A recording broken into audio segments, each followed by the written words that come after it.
An sake zaben tsohon shugaban kwallon Fives wato Abubakar Dangaladima a matsayin wakili na shiyar Arewa maso yamma. Abubakar Dangaladima wadda aka zaɓe shi babu hamayya ya bayyana cewa zai duk mai yiwuwa wajen inganta wasan kwallon hannu na Fives a ƙasa baki ɗaya.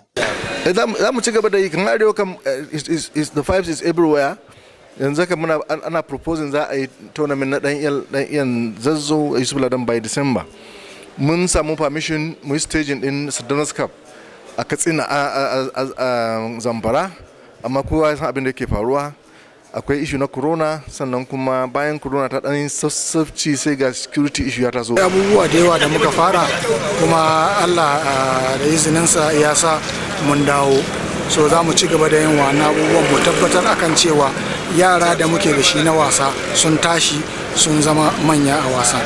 Sauran waɗanda aka zaɓa ba tare da hamayya ba sun haɗa da Muhammad Maina na wasan badminton, Damola Ali na chess, Umar Ladan cricket, Kabiru Umar na wasan kurame. Sauran sun haɗa da Ahmed Maizare na gymnastics, sai Nkom Obadiah Simon na wasan hockey, Suleiman Abubakar kuma a wasan karet, Umar Sale na kickboxing da sauransu.